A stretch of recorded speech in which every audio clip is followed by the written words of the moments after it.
Hello, everybody. Welcome to Lunch and Lore, brought to you by Casters and Castles. I'm Tormented by Gnomes. Joining me is NinjaManMat, the co-creator of the world of Anacra, and today we are talking about the Infernals. Very, very exciting. I have been looking forward to this ever since we started talking about magic, Yeah, which is a big part of their shtick. is probably going to take like a million more episodes to actually talk about, but that's okay. That's Yeah. what these are bite-sized little meals of content. All right. So first off, what is an infernal? An infernal is they're fiends for starters, and most D&D You don't say. worlds, yeah, I know, right? Weird. Most D&D worlds have fiends in some capacity. And what does the actual book say about fiends? I don't remember the last time I looked this up. I'm pretty Well, sure it doesn't say that. I would tell you if it wasn't on the bookcase to my left, and I don't feel like getting up to go look for it. So that's on you, friendo. That's valid. All right. Oh, here's my monster. I have several copies of the monster manual because the first run of Of D&D course you books do. was, remember how the first run of D&D books fell apart? And Yeah, and I remember I told you, hey, you should totally go do something about that because they will replace those when that happens. do you know how much I hate shipping things and Human using snail contact, mail? I know. Yeah, Also exactly. human contact, but like everything that has to do with packages and the mail, like multiply the time it's going to take me to do by minimum 5. Well, so here's the thing. I can't give you crap about that anymore because now 2 of my books have started peeling from the binding, which were one of the originals, and I haven't done it. So Yeah, I like have no longer a leg to stand on anymore. okay, fiends. Fiends are creatures of wickedness that are native to the lower planes. A few are the servants of deities, but many more labor under the leadership of archdevils and demon princes. Evil priests and mages sometimes summon fiends to the material world to do their bidding. If an evil celestial is a rarity, a good fiend is almost inconceivable.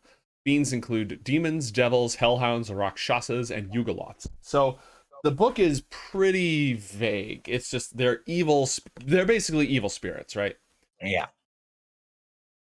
And unlike creatures in most cosmologies, you've got mortal creatures that, to borrow from the works of Jim Butcher, mortal creatures have free will, and then supernatural creatures have their nature. So it's like a supernatural creature is not actually a sentient entity, it's the embodiment of a particular concept, and therefore it doesn't have free will the same way that mortals have free will, Yeah. which is sometimes an attempt to get around the always chaotic evil problem, where if you make your dark elves, your orcs, your other sentient people always this or always that, you get into some troublesome, problematic cultural connotations. And what are you saying about these different societies and stuff? Yeah. Generally speaking, people won't get on. People will say, "Oh, that's an evil spirit. That's literally the embodiment of slaughter." Okay, well, they're evil. That's fine. That's fine with me.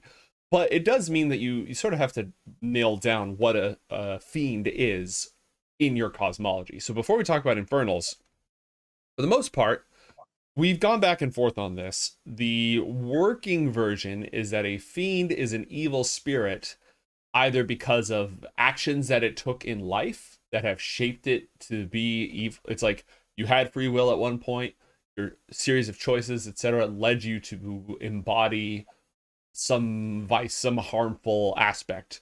Slaughter, hatred, destruction, spite, epic racism. You've become the embodiment. You had free will at one point. You didn't have to turn into this, but by performing evil acts and living an evil life, you have become this. So in that regard, it's not like, well, I'm sorry, you're evil because you were born as a fiend, because all fiends come from somewhere. They all had agency at some point, and now they're assholes. Which brings up a good point. We had talked about how there were, homegrown fiends in a sense, but what we had discussed is considering how things were in the Dawn realm for Anacra, we didn't really have an afterlife, mostly because, it was a big plane of basically wishes and people had whatever they wanted. And I'm assuming no one said, you know what, I'd like to die right now and go to the afterlife that doesn't exist. There may have been people that were playing around with the idea of dark magic in that time, but I don't think we necessarily had a realm of death in Anacra as of that time. No, there wasn't. There definitely was Which no means afterlife. Yeah, and I mean, I think morality would have also been kind of in a state of flux. So Mhm. what I'm getting at is, I don't really think we would have had the proper setup or pool to be able to create dark spirits until Mhm. the Infernals showed up, and then now you had these husks of mortals that were out there, and they were more malleable. They were more able to be tempted. This is back before really temptation was probably even a thing. You know, Mhm. the Infernals brought the wickedness of the Outer Dark to Anacra and laid the groundwork for all of the things that go bump in the night, in essence. The main conflicts in the Dawn world before the arrival of the Infernals were basically creative differences. Because if everybody is a god, if everyone's not omnipotent, but, a lot closer to it than we are, and everyone's in the same, I keep using the analog of a creative Minecraft server, people can blow each other's stuff up and they can fight over things, but they're both effectively immortal. Neither of them can die. And so all you do is you argue over, well, I want to build this, I want to build this, I want to go with a European theme, well, I want ninjas, and then you have like a debate over that. So back in the day, Yeah. it was just these sort of creative differences, individual differences, and different visions. It's like The making Legos with your siblings. You know, you got to figure Exactly, out what you're going to do with what you got. exactly. Uh, so what ends up happening is the Infernals arrive. The Infernals, the original Infernals, were fiends from the cosmologies of different worlds. All right. Give me one sec.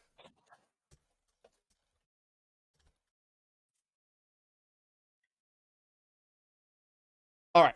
Sorry about that. So the Infernals were basically fiends from other universes because Anacra the Dawn world was just floating in the Hungry Dark, which is just space, but extra dimensional space, the space between universes, blah blah blah.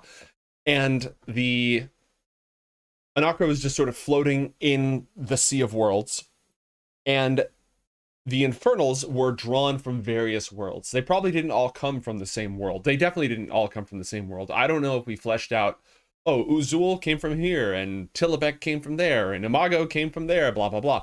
But my vision is that they were all sort of exiles. Either they were exiles from whatever worlds they came from, or they were restless colonial imperialist colonizers who wanted to go conquer something else, right? They wanted to push out into the Hungry Dark, see what they could find, harvest its resources, and exploit them for their own uses.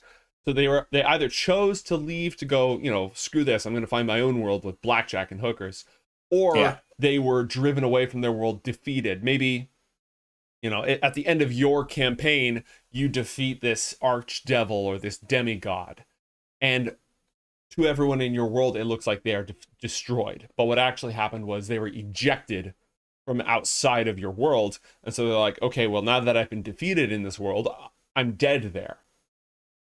So I can never return there because there I'm dead. But I can still go on because I'm this abstract entity concept that cannot truly be killed. But I'm dead in Forgotten Realms or Golarion or whatever. So That is a very interesting concept. I like it. I think it's a bit of a blanket statement to just apply that to every Sauron and Voldemort that, you oh know, yeah, could it appear in any kind of fiction.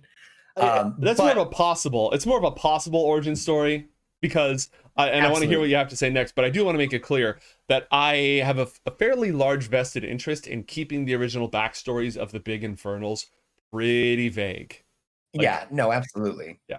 What were you gonna say? I don't think we need yeah, like you said, I don't think we need to get into they're here, they're back, they're in black, they're bad, that's all you got to know about them, Exactly. Uh and in regards to by the way, I like your idea about once they've been defeated, entities like that you can never really kill. Like it's kind of the whole like in the struggle with good and evil, you can never truly kill evil. And I Hmm. love the idea that if you were getting a bit off topic, but if you destroyed Sauron, the eye pops on top of Cara Dune and it appears like in this voidless space and goes, well, I'm here floating around with that guy that got his head cut off in that episode of Golden Bough. I'm gonna float through the astral until I find a new place to.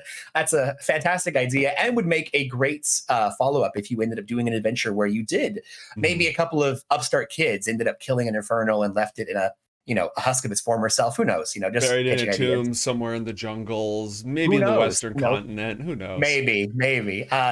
And it would be an interesting follow-up to have that entity try to go through a ritual to get back, even though Hmm. technically by the rules of the golden tablets, it or the Emerald Tablets, it's banished from this realm. Mhm. Maybe it's seeking power to do that. And that could be exactly what Uzul and the rest of the fiends that make up the Infernals are doing here in Anacra. It's possible that they, like you said, lost a war, or were just annihilated from a kingdom that very similar to how the Mhm. Dawn Realm was, and are trying to seek some way to return. But regardless of their plans and machinations, they are here to stay, at least for now. And Mhm. they are very, very bad, but with an asterisk. Yes, they're absolutely evil, but I don't believe that the Infernals are just evil for the sake of evil. And that's what we're kind of jumping in here. Each of them has their own weird brand of button evil, you know? Which is weird because in a way they are evil for the sake of evil, but it goes beyond that, right? Because we talked a little bit in the Fae episode, especially about somebody being chaotic buttons or having a orange and blue Yeah. morality, which is if you are if you are the material manifestation of an abstract concept, then that abstract concept is your reason to exist, and you will pursue it to any end. It's like it makes no sense for most mortal villains to try to destroy the world. Yeah, It's a conquer it, silly, sure. silly But like conflict. but if you are literally the incarnation of slaughter and you derive sustenance, joy, or just purpose from killing, then killing the crap out of everybody makes sense. Or, you've Well, got Galactus who has to eat planets, but that's not an abstraction. That's a I have to eat a planet.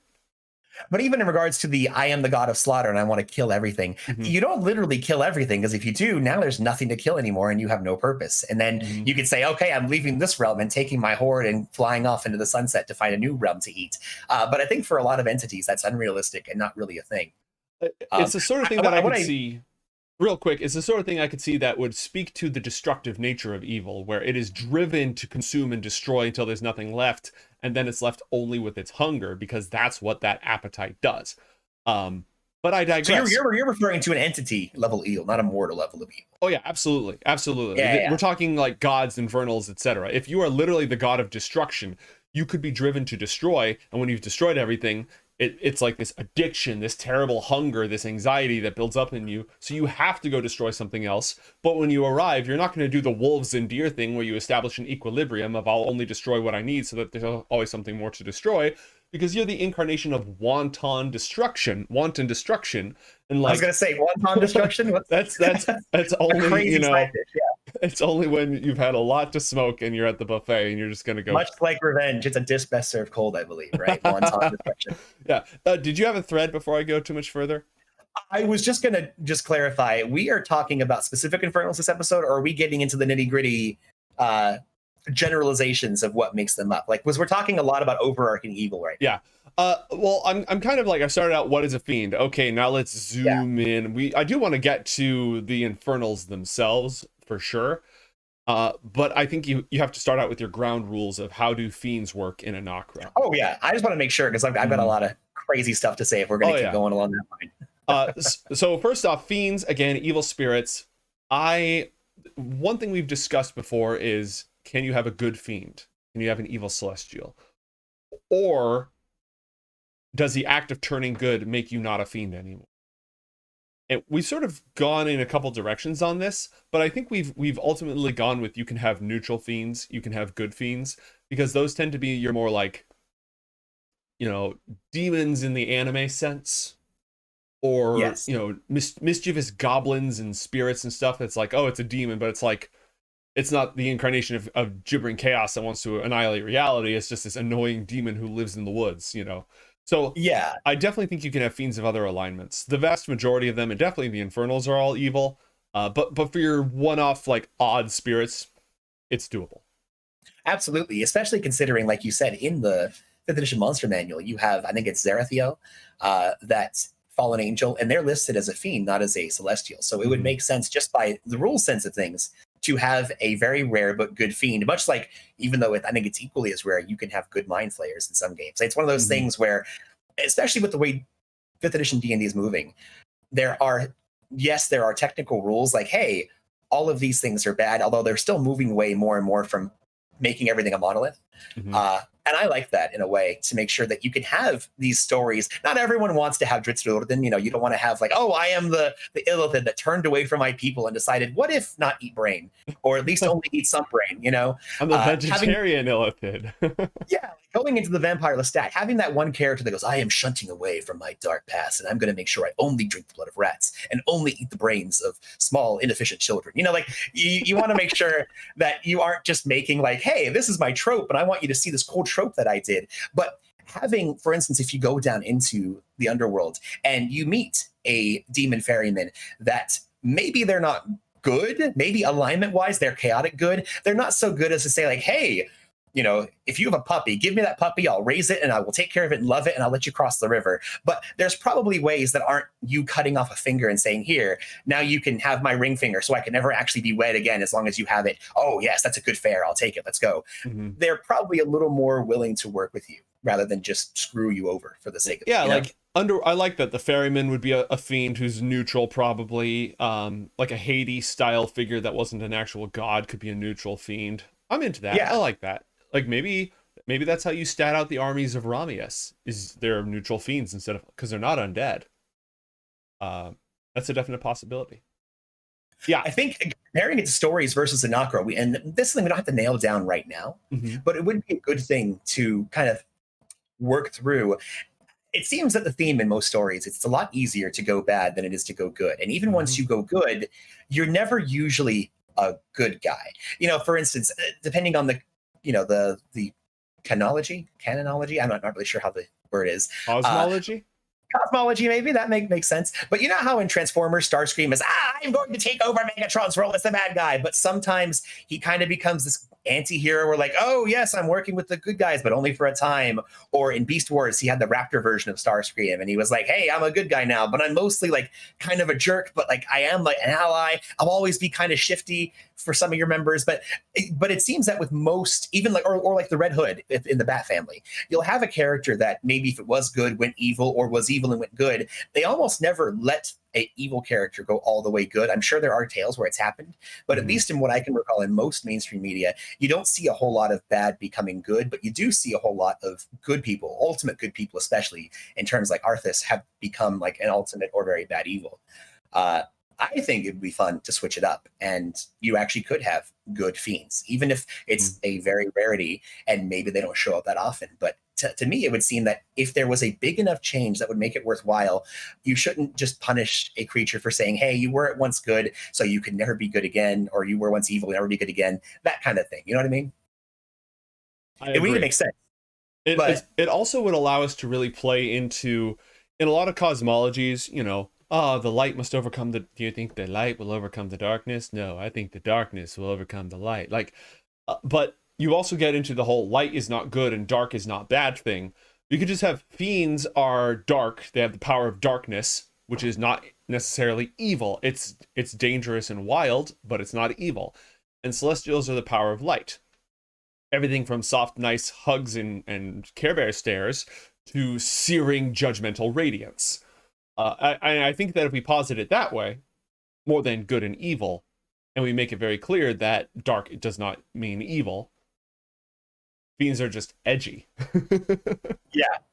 Well, and again, I think it makes sense that if you have a radiant or light-based ability, it's more likely you're probably going to be good, versus things that lean towards the dark or necrotic abilities are probably going to be evil. But like you said, there's no inherent, if I use this too much, I'm going to be a bad guy. Or if I use this too much, obviously it makes me a good guy. Except for infernal energy, because infernal energy is literally channeling like destructive urges, selfish urges, etc. That stuff will corrupt you. Yeah. But like we were saying, it's just dark magic in and of itself doesn't necessarily mean evil. Yes. Infernal, absolutely. That's the worst of the worst. But that's different, right? Yeah.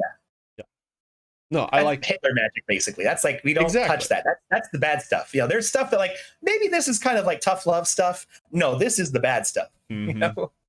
Yep. You see an infernal, you punch an infernal. You don't try and talk down an infernal. You know, exactly. Well, first of all, you run. But if you're gonna fight, you start, headstrong and punch it. You don't try and manipulate or deal with it. Was actually a brilliant transition to bring us back from talking about the very nature of light and darkness and fiends and celestials to the Infernals themselves. So The original Infernals are, oh, and the whole thing I said about how if you're killed in this world, maybe you just get exiled instead of killed. That's not a direct part of Anacra lore in any specific way. Like, I haven't used that. What that actually is an invitation for dungeon masters running games in Anacra to use their favorite archdevils and demon princes from other campaign settings in Anacra. Because the underworld in Anacra, our cosmology, does not have the Abyss and Gehenna and the Nine Hells or any of that stuff. It just has the underworld, which is full of all these various infernal domains. But if you want to have Orcus, the demon prince of the undead, in Anacra, you just have to say he left. He dipped from his old reality, and now he's here. Or maybe, you know, Orcus transcends and is everywhere because he's sort of an abstract concept. The idea is that if you want to run a game in Anacra, if it's in D&D, it's in Anacra, you can use it. So if you want to say in the original cosmology, Orcus was defeated, and so now he's here instead. Like, that's more of a plot hook for you. So going back to the Infernals themselves, the original Infernals were various powerful evil entities, and they were, if you're looking at an actual taxonomy of fiends and such, they run the gamut. Some of them might have been devils, some of them might have been demons, some of them might have been neutral fiends, some of them might have been corrupted elementals, some of them might have been powerful undead, some of them might have been demigods. It's just this huge, you know, evil league of evil, just a whole bunch, an expeditionary force of assholes who all banded together with various backgrounds and such in order to start a new life for themselves by taking over somebody else's. Yeah, that's a good point you brought up. Infernal isn't like a creature type like Fiend is. Being an Infernal doesn't mean that you are like a super Fiend. And Infernal, like you said, is more so like a title. It's like when you join Lex Luthor's Legion of Doom, you are a what? Well, I don't know A Legionnaire of Doom? A Legionnaire of Doom. You're Infernal when you join the Infernal group. You know what we're getting at there. And like you said, it can come from all walks. Yep. Speaking of which, Gormless in chat has a good question. Gormless was there, has access to a lot of the early forms of this. So again, in Anacra, to be an Infernal, you have to be a incredibly powerful demigod, archdevil level supernatural entity. It is not something that would get applied to any mortal villain whatsoever. So Bad Horse might be in the service of Infernals or might rely on infernal power, but would not be an Infernal. Unlike they could be a champion of an Infernal. Right. Unlike perhaps some previous versions of Infernals with which Gormless may be familiar. Yeah. The Cheese Baron is a Fae. That's canonical. The Cheese Baron is an urban arch-Fae, or at least powerful high-level Fae. So Infernal it's basically like, oh, you are on the council, but we do not grant you the rank of master. It's a title, and it's usually applied to the originals who invaded the Dawn world. Well, it's a title, and it's like a template, I would say. If you are actually brought into the Infernals, you have taken a mantle of not only power, but a sinister form. It's in a way, anyone familiar with Kingdom Hearts, you basically become a Heartless in a very loose sense. You have transcended what you once were and have become the ultimate evil form of what your potential is, and now you can do terrible, horrible things. Yeah, it's kind of like being a Titan, but it is a mantle, which in our and many other worlds, a mantle is a boon of power or some sort of energy that bestows certain qualities and abilities on its bearer, but it can be passed from one person to another. And much like the sovereigns or the titans, like the deities in our world, Infernals have that same similar kind of bent or aura about them. They have domains as well, things that they are very specific with, either that they prefer or that they actually draw power from and make up a core part of their character. But unlike the sovereigns and the titans, they are not hard-coded into Anacra. They are not supposed to be part of it. So with titans and like with sovereigns, you can't kill the sovereigns because they are the elements. They're effectively immortal. You can't destroy their corporeal forms, so they can no longer run around doing stuff, but they are part of the world. Theoretically, if you wiped out an Infernal, sure, if you wiped out Uzul somehow, the concept of destruction and imperialism would still exist, but like Uzul isn't necessary for that.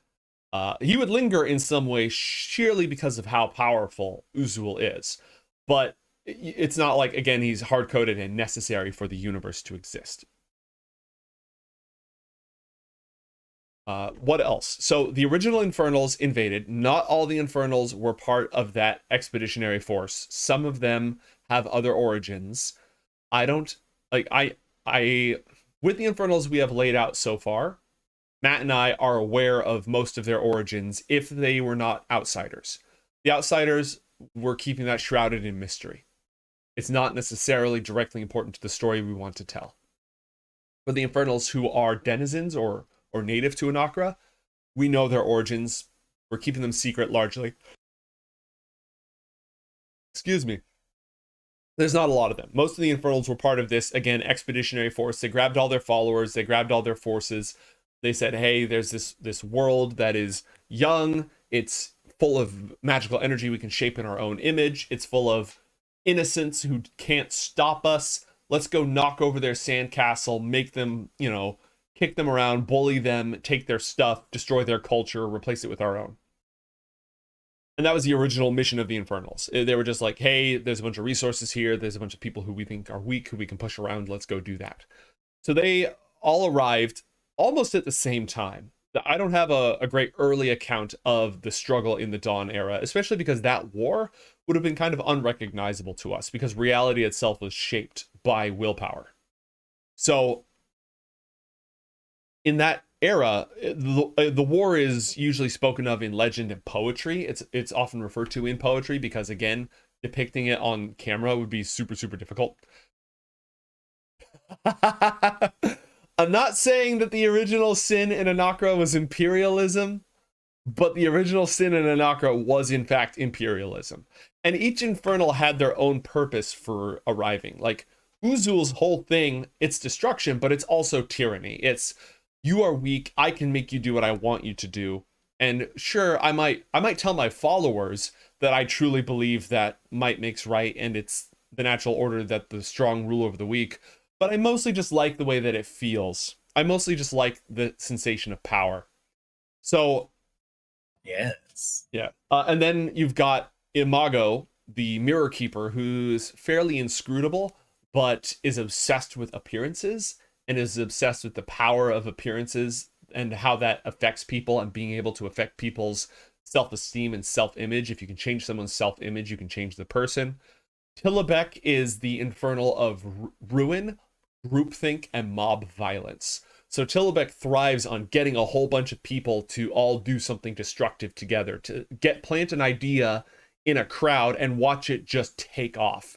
Not the careful manipulation here and there, but more like just starting a fire and then just watching people be people at their worst. This gets a kick out of sitting back and watching that violence unfold. Anachronus is a different sort of machine.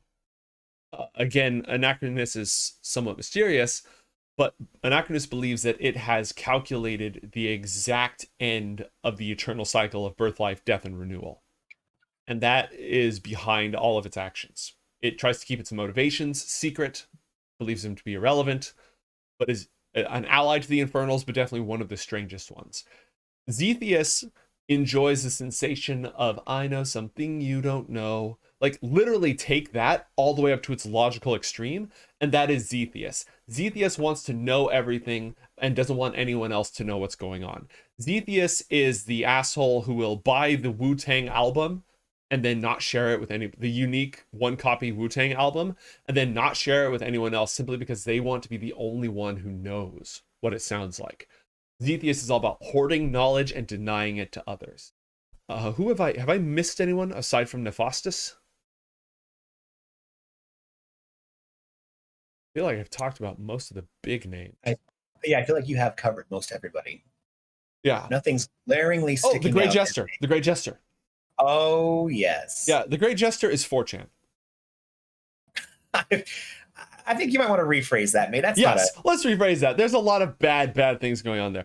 The Grey Jester is an internet troll. He here, let me, since you jumped on the others, let me kind of move in here. Go. The Grey Jester is less of a troll. I mean, yes, they can be in essence.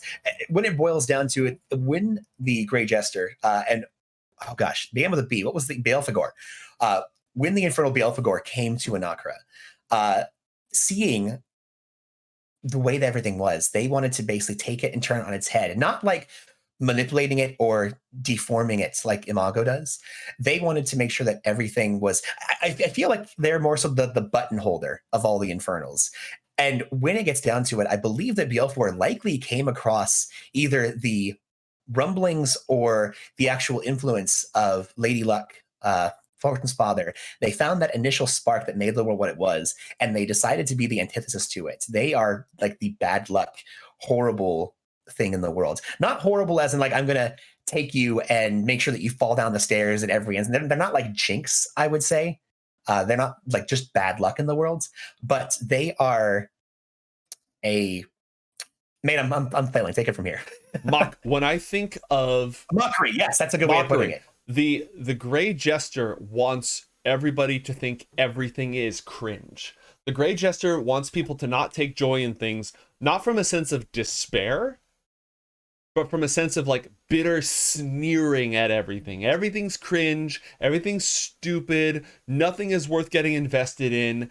Everything's just, you know, the only thing that makes sense is to be jaded and to mock everything cruelly. Like the Grey Jester wants everybody's aspirations to fail, not because the Grey Jester thinks they deserve to be punished, but because your dreams and hopes are dumb. They're foolish, and you should just stop trying to accomplish things, sit back, and at least if you're sitting back tearing everyone else down, you're right, because that's the way that the world is. Like the whole thing, sincerity is the antithesis of the Grey Jester. Yeah, you were about to speak on Nephastus, and I feel like the Grey Jester, Belphegor, is like a different side of that coin. Whereas Nephastus wants to bring everyone low by making them depressed and self-hate, and just think of all the sadness and the worst feelings of depression and anxiety that you've ever felt, and just making everybody not even want to try. They want you to Mm-hmm. give up. Whereas the Grey Jester is almost like that, but like you said, it's more so in a way, kind of how we are in our modern society today. Take somebody and at the base level of them, make it to where they're just unfeeling, apathy. They don't want to care about you. In Mm-hmm. fact, they want to mock you and tear you down. They're the kind of person that in the argument, they wouldn't fight the points, they would fight the person. They would make Mm-hmm. the other person look so bad and so poor. Why would you ever want to listen to them? Mm-hmm. So in a way, I guess you're right. They are kind of an internet troll. Right, in that specific regard. So the Grey Jester wants you to believe that nothing matters, everything is cringe, caring about things is dumb, and if you're smart, it's a lot closer to the Joker, but more of this like nihilist, just sit back, mock, and tear things down. Nephastus, the Herald of Despair, wants you to still care about things and fall short of them. Nephastus wants you to believe that it's your fault. The despair of Nephastus is not the general despair of looking around at the world and thinking the world is hopeless. Nephastus is the despair of thinking you are worthless and you Yeah. are making things worse. It's this Whereas, very isolating, shrinking down around you depression that just makes you. It's much more about self-hatred than general, not again, apathy. like you're right, in a way they're kind of two sides of the same coin Mm-hmm. going towards a very similar mean, but the Grey Jester, as opposed to what is happening with Nephastus saying you're the problem, the Grey Jester is, hey, there's something you could have done, it's everybody else that's a problem, you're great, you keep doing what you're doing, Mm-hmm. everybody else is incapable and are wrong, and you keep doing you, buddy, you're going to be just fine as long as you would think that and believe that and make that a core part of Right? yourself. It's like, hey, at least you know you're trash. Once you know you're trash, you can just laugh at all the fools who don't know they're also trash. And Yeah. you can feel clever about knowing that you're actually trash and nothing matters. But like you said, it is this similar end results, but it's almost like opposite directions, where one is just crushing in on you and the other is oozing out from you. I think that's like the big rogues gallery, right? Those are all the big major infernals we've really discussed. Yeah, we did a few for some more than others, but yes, absolutely. Mhm. That covers. And each of them derives power from fulfilling their nature. Grows stronger whenever there's tyranny, and invasion and genocide and destruction and warfare slaughter. Like that actually fuels Uzul. That is a power source Uzul can derive energy from. We talked about Titans and Sovereigns and where do they get their power and how much does belief matter.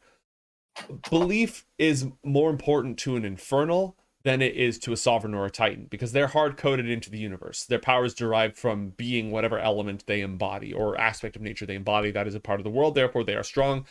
And worship and belief is just sort of, oh, sweet, a little freebie. Infernals definitely, because they're not hard coded into the universe, they do rely more on worship and belief, but that's not as important to them as their nature, pursuing their essence or their nature.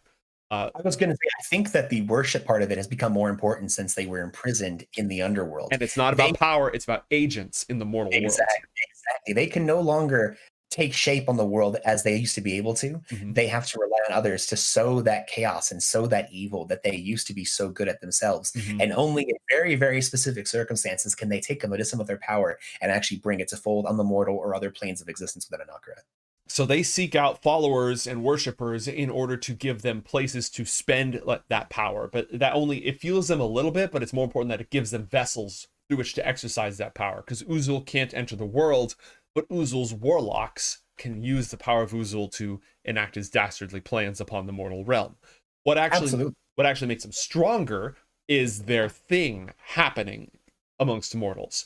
So they don't need a population. Like, yeah, sure, if a whole population worships Uzul, that's great. That's more cash in the bank for him. But what he needs them to actually do is to go, okay, now that you all worship me, you need to go conquer somebody else. You need to go destroy somebody else's culture and outlaw their language. Like, if you do that, that sacrifice will give me much more power than all of you saying Uzul's great, Uzul's great, Uzul's great. Like, in a way, the way I kind of see it is that if you think of the Infernal themselves, their power and their influence is like a keep or a castle. mm-hmm. And the followers they get are the lands and the serfs and the people outside the castle that are worshiping them. It's great to have those things. It can build you up and make you better. But if you lost all of your serfs and everything that was your lands that were supporting you, but you had your keep in your castle, and as long as you had enough food in that castle, which we're assuming they do, to where that castle could never get taken over, you are always going to have a fail-safe to where you're never going to lose a certain amount of strength. You're always going to be at baseline level. That's a great point. If there was utopia in Anacra and nobody was imperializing anybody else and nobody was waging war, Uzul would certainly be diminished, but like the stat block would still be there, right? There's like, I don't care if he's not getting fed, he's still an incredibly high level, powerful entity. So you still gotta frag him. He still has that baseline threshold of even if he's not being fed, he's still a badass. Same with all the other Infernals to various degrees. It's just that I guess you could say that in a world where slaughter and tyranny was prevalent, you might say here's an upgraded stat block for Uzul. But more likely, it'd be he has more minions. He maybe gets some special lair actions or extra legendary actions. He'd have more stuff that isn't him to use. Yep. More supernatural resources. He could create more fiends or whatever, right? He could do some big spells. But mostly, when Infernals arrived, they were already powerful, self-contained entities that wanted more, but were self-sufficient. I feel like you've hit the nail on the head, mate. I think that especially when you're taking a form of some kind, God can only get so good. You can only be so strong. You can only be so fast. You can only be so smart. And at a certain point, a physical form can only do so much before. Mm-hmm. I mean, that's why in a lot of ways you'll see stories where something tries to transcend its form so it can become something more. Right. I feel like if you ever had an Infernal get so powerful to the point to where, hey, I should have a million strength and intelligence and charisma and whatever, they're not going to have a humanoid, whether it's an actual class mission, you're not going to have a form with arms and legs and a head and whatever else. You're going to become some kind of mist or some kind of light. You're going to become something more that can hold. You're going to become a universe in essence, a horrible, evil universe. I am the light bringer. I'm the universe. I agree. It's kind of like once you hit level 20, you can pick up epic boons in 5th edition, but there's no more level progression past that.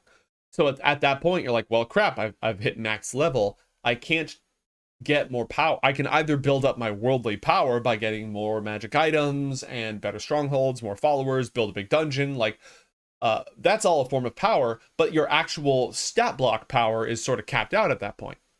Yeah. And that's why people become liches, for Yes, example. I was just going to bring that up. Yeah, Once you get stronger, how do you get even stronger? You become a lich. you have to change into something new.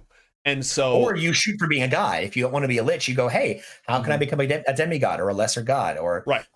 Go on from there. It's all sort of the same concept. You hit a limit for your present form, and you have to find a way to obtain a new form, such as eating the lich. Thank you, chat. Good reference.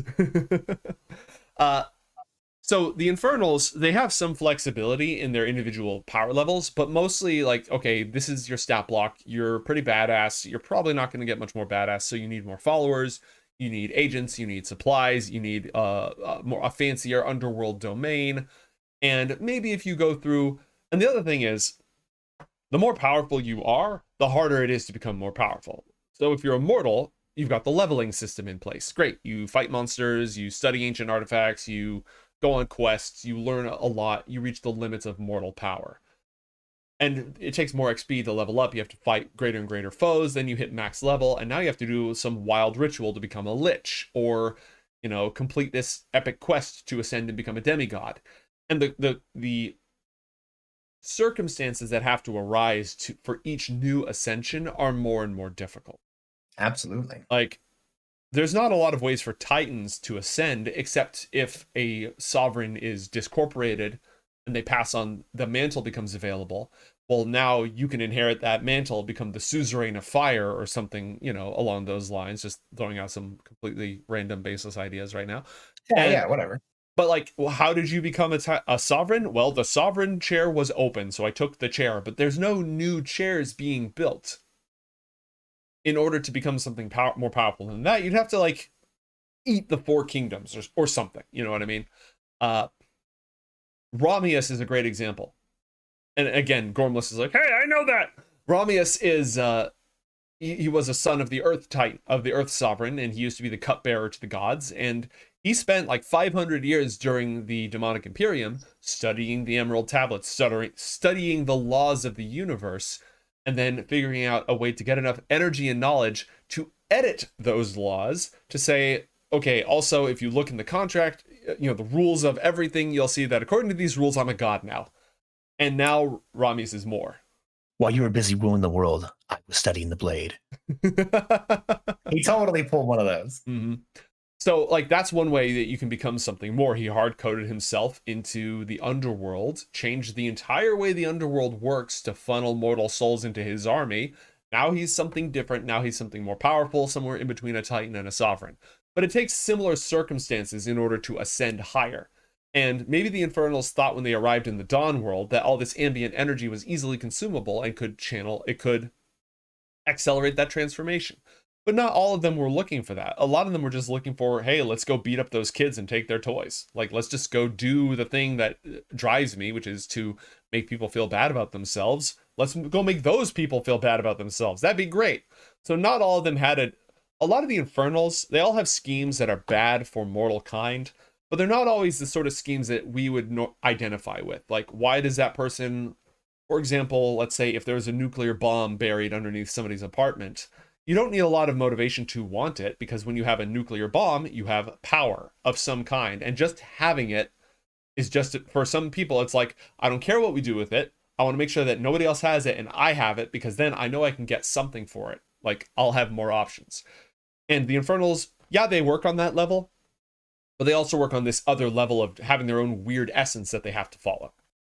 Mate, did you and your neighbor find something recently? Is that why you're bringing that up? Oh, no. That's, it's definitely not a reference to a cyber. Not relevant. Okay, yeah, good. Yeah, just making sure. Yeah, absolutely. Because I don't know about you, but if that was my situation, that's not where my brain would go with that. Well, no, like, for you and I, we'd be like, oh my God, there's a nuke under my house. My life is over. No matter what happens after this, my life is over. But then you've got your political figures, your military figures, your power brokers, who they're just like, I just want it. It's like, hey man, don't touch that. It's there for a reason. Just leave it alone. It's fine. Don't worry about it. In fact, exactly. Just put it back underground. Pretend it never happened. Here's a stipend of $500 a month. Just leave it alone. Exactly. We did have like one or two questions from chat. How do you set the bar high enough for higher level players for a campaign? Matt, you're struggling with high level D&D right now. Why don't you talk a little bit, because we've gone on for like 45 minutes about Infernals. We've done some pretty good coverage. Why don't you talk a little bit about your struggles with high level D&D? So here's the thing, and I feel like Joe, you're in the same boat as I am in regards to this, because our last game where we got pretty high, we went to 13, which is I think about as high as we've ever gone in one of, well, okay, not as high as I've ever gone, but pretty darn close. Mm-hmm. The thing about high level play is, and I feel like this is, I'm not going to call it a problem. It's more so how the DM themselves want to deal with it.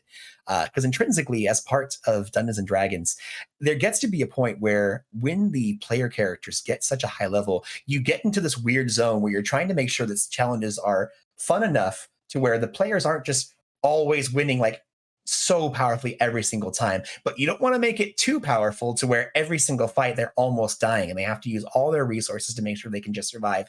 There's this surprisingly small spot in the middle where you have to make your encounters powerful enough to where they're a challenge, but not so powerful that your players feel like, wow, we're like constantly on the back foot here at all times, and it's really not fun for us anymore. And I think a big part of that is gauging your players. You might have a group that wants to always be on their back heel and say, whoa, that was really tough, guys. Great job. We made it through it. And sometimes you want people who want to be like Cloud versus the entire Roman army, and you want to just mow down people like there's no tomorrow. And you're totally fine playing a game where you can roll 18s, and 19s and 20s and always feel like you're succeeding and you're amazing and nothing can stop you. Personally, for me, I like to be somewhere in the middle. And I think a lot of my players like to be somewhere in the middle.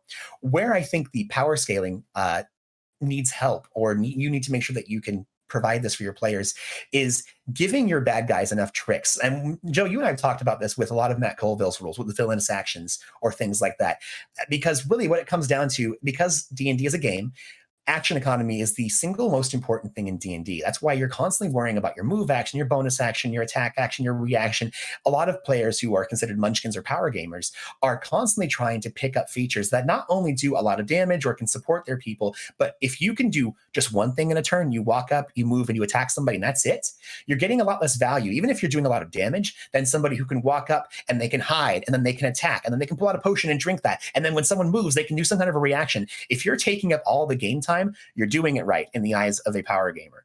And that's what gets hard, because as you get higher levels, not just power gamers, but every single PC character has some way of doing that as long as they go for it. And you can actually, in a way, whether you find a monster that has that normally, or you create templates or homebrew powers for your monsters, it can get kind of crazy if a lot of the creatures that your players are going up against do a lot of the same thing. Mate, you did a lot in regards to this for our Gloriana game. You came up with some really impressive, powerful creatures that we had to go up against. And you also had a lot of note buttons. I think that's one thing that DMs use to kind of make sure that their creature can do anything. Because the worst thing a DM can have is your encounter gets locked down by players not just doing a lot of damage, because you can give a creature more hit points. That's easy. What happens, though, which is unfun for players and unfun for the DM, is when you have stunning, paralyzing, or effects that say you don't get to do anything this turn. You know what I mean? Mm-hmm. And the bigger the party is, like, because I ran that campaign with 9 players, and if you got paralyzed or stunned, like, if you lost one action, like, oh, you don't get to play for one turn, that's like 20 minutes of game time. You're just sitting on your phone. I think there's a couple of sides to this. One, everything you've said is just true. And you have to take a look at it, and let's draw on Skyrim as an example, because Skyrim is one of those games where your enemies level with you. There's a few areas that are like level locked where they don't scale as much. But generally speaking, as you level up in Skyrim, the bandits get tougher. And yeah, you'll still eclipse them because bandits cap out at a certain point. But like, the monsters get tougher as you get tougher. So that random little shrine that you find on the side of the road happens to have an ancient Dragor overlord in it. And if you don't do that carefully, it can be really frustrating, because what is the point of becoming powerful? Like, yeah, you get to feel cool, but if everything scales at the same level, your game experience is static or close to static. And I think, especially when it comes to verisimilitude and creating the illusion of a living world, you have to let the players feel powerful. Like, they get all these tools and tricks. You have to find a way to navigate all those tools that they have without taking them away or just constantly shutting them down. Because if you constantly shut down the cool tricks they got, what was the point of getting those cool tricks in the first place? So when it comes to high level play, first off, you have to make sure that you are letting them feel strong. You're letting them feel powerful, which means that you have to have not trash encounters necessarily, But you have to sometimes let them just open a can of whoop ass. I think as we move on in our ever creeping along Descent into Avernus campaign, because I've gone with a sandbox feel to that, and it's clear from the low levels that there's high level threats that you are not equal to, or you can only survive with some outrageous stroke of luck, that as you become stronger, your ability to endure those things increases. Like, look in our Descent into Avernus campaign, the fight in the slaughterhouse versus the fight in Joplin's. They were both really, really tough fights, Yeah. and the party made good and bad choices in both of them, but you had a lot more power and you were a lot less overwhelmed in the Joplin fight. And that gives you a sense of, yeah, the game stays hard, but we're getting stronger. We can wade into this because we know we're equal to this challenge now. Like, you get closer and closer to that, we can't even touch this, to the we have to have an incredibly meticulous plan, lots of intel, allies, call in all of our resources, to we can actually just take this, and that feels good. So having an open world or a sandbox is one way to make high level play feel more rewarding. Uh, Another thing you have to do, obviously, is you have to raise the stakes. You have to stop bothering the party with, it's like you've gone from Iron Man 1 to the Avengers. Why didn't the Avengers show up to deal with this thing? Because there was an alien invasion. This is, as you get higher and higher level, you're expected to deal with higher and higher level threats. The small threats are still there, and occasionally you get to just wreck them, but you're facing legendary creatures and legendary things. So you've got the narrative side of it, you've got which is, making sure that they get to feel powerful while also coming up with justifiable threats and things for them to fight.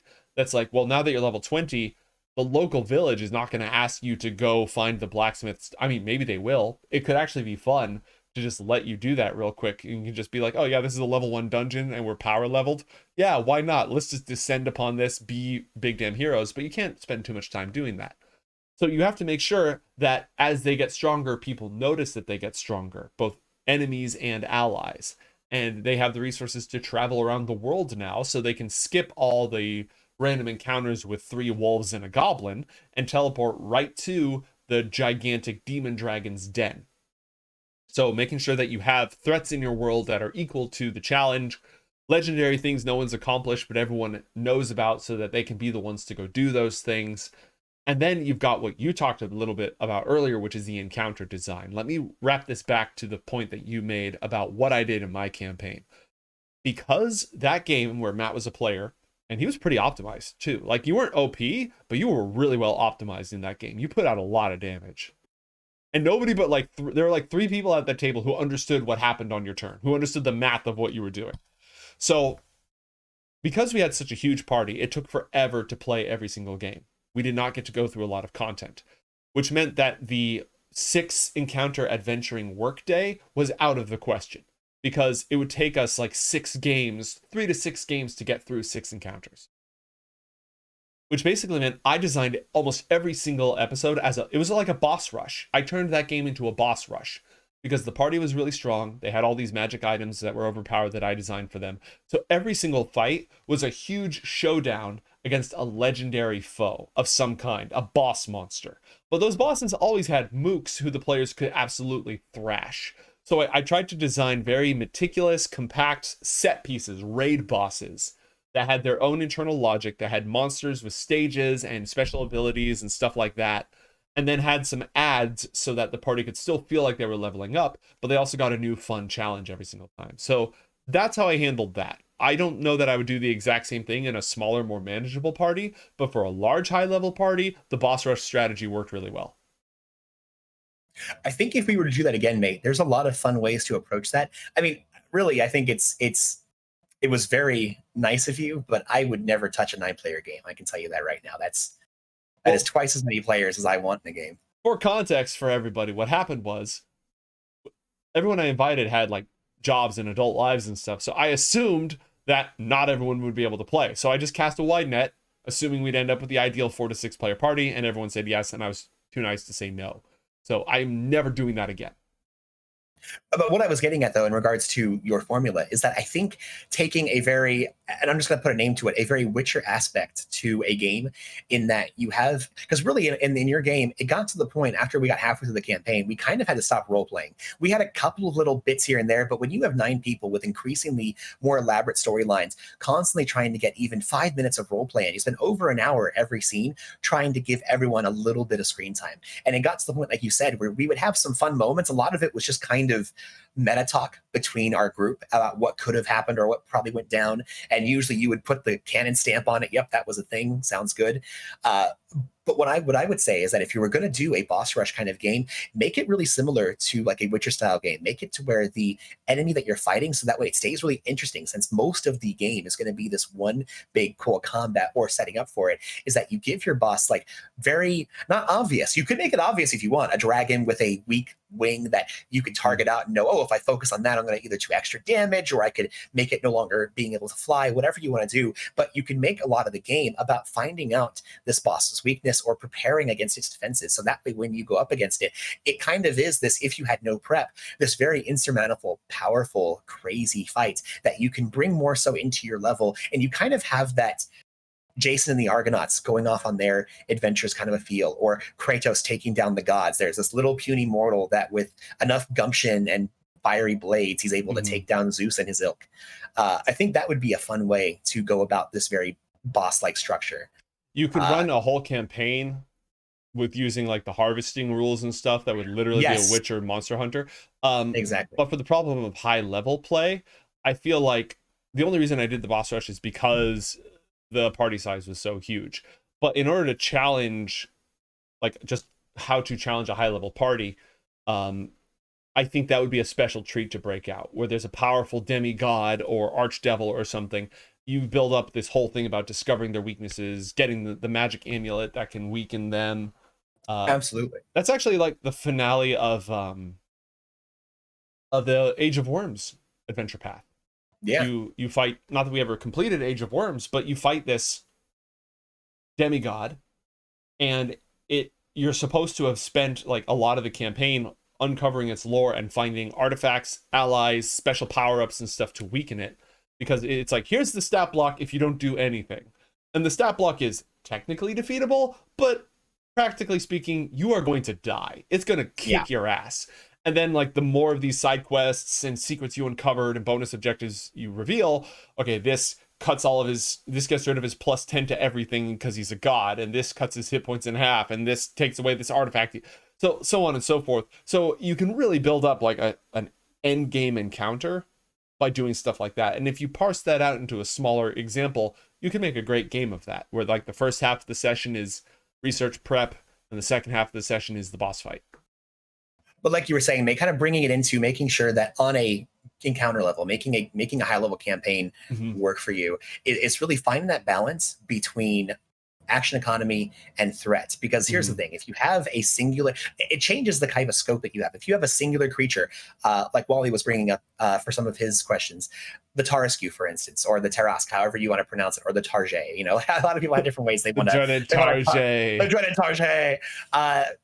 A creature like that, I mean, it just has so many resistances, fast healing hit points, and attacks that it's obviously going to be a threat almost at any power stage. As long as you're up to level 20 and you've gotten enough fun stuff, it's going to be a tough fight for you. But if you don't want to throw literally D&D's haymaker at somebody and you want to still keep it fun, there are ways that you can do it by, for instance, we've talked about in the past, taking a chieftain, boss, or leader monster, giving a lot of minions, whether you have an effect where it can summon minions, but making sure that there's enough squish or meat between the party and it. Because the fastest way to kill an encounter is to have this really cool, yes, I am the evil necromancer crosstalk, and I have killed your family, and I have brought you low, and I'm going to eat your flesh after I defeat you. And then you get 12 smelly barbarians and just chop them down in 2 rounds, and there's nothing they can do because they have one turn. They can move, they can throw a spell, and if you cast a spell, they can probably react and cancel it. But if you just walk up with, 2d12, axes just slamming into it. it's going to die. Mhm. But the way you get around that is either you put enough of a buffer with other creatures that they have to get past and the threat level between them. You set up traps. You have actual physical barriers. You need to have ways to protect this one creature other than just hit points. Because Mhm. likewise, if you have this necromancer you've built up and they have 500 hit points as a way for you to excuse the fact that they can go a few rounds without dying, it kind of gets a little bit silly unless you have a reason as to why that's the case. However, one way you can do it is by giving them additional powers, weird reactions no one else has, different defenses and abilities in place to where even if the game only lasts 5 rounds, which again in D&D terms we're talking 2.5 to 4 hours depending on how many players are present, Mhm. that's going to be a fun enough fight to where by the end of it they felt like, wow, that was a really crazy villain. They had a lot of tricks up their sleeves, and who knows, maybe they get away, maybe they kill a player before they get away or are defeated. But there's a lot of things that can happen in those 5 rounds as opposed to the 2 rounds it took for you guys to just bum rush it and then just drop it really quick. Mhm. Or if you overcalculated, they bum rush it and then they get hit with circle of death or something, and half their party dies in the first 2 rounds, and they feel like, wow, we had to flee and we lost our party. That wasn't really fun. And you're like, oh my God, that wasn't supposed to happen. I didn't think they were all going to fail their saves. I thought one of them would fall down, they'd get the rest of them up, and they'd rally and they'd come back. And that's the thing, though. Inherently with D&D, you can't foresee everything. And unless you're one of those DMs that likes to fudge rules and make the game more fun for yourself and for your players, like me, you want to make sure that you try to plan for a few different ideas, and maybe you give your villain possibly too many powers, but you don't activate all of them. Don't make sure that every turn it's dropping those perfect 700 IQ plays on your players and making them feel like, oh gosh, this DM is just taking everything we're saying and flipping it on our head because he's against us. The worst thing you can do to your party is make them feel like it's you versus them, and that whatever they're choosing to do, you're specifically screwing them over because you're there listening in because everyone's talking in front of you. And again, that's not to say that you can't react to what's happening, but you just need to make sure that you use a bit of foresight and empathy in regards to your game to make sure that the thing that you've prepared is there to make sure that you and your players are all having fun, and that one side doesn't feel like they're not able to have their fun, like you were saying earlier, Joe. Let them play with their toys. They worked That hard the to get those toys. Let them have those toys. We just hit the end of our hour mark. I think we spent 45 minutes talking about lore and the other 15 minutes talking about DMing stuff, but that was good. I'd say in summary, watch Matt Colville's videos about action-oriented design and about tactics and tactical combat. I think that unless you have a problem with your party finding non-combat solutions, there is no problem, because the story in the game is whatever the players do, as long as you, the DM, are also getting to scratch whatever itch it is that is bringing you to the table. So, and also there are parties that like the no holds barred, just let's 100% fight as mean as possible. I find those are rare. You tend to need to find more groups of old grognards to do that, but whatever works for them. Let's go ahead and put a pin on this, Matt. You have some really, really good points about DMing in general. Maybe we need another show to talk about that. I would love it. Right? I enjoy talking about DM theories. But yeah, any closing remarks about Infernals, about high level combat, about life, the universe, and anything? Infernals are bad. Okay. Okay. And the universe is a crazy place. There's a lot going on both in Anacra and in our own worlds.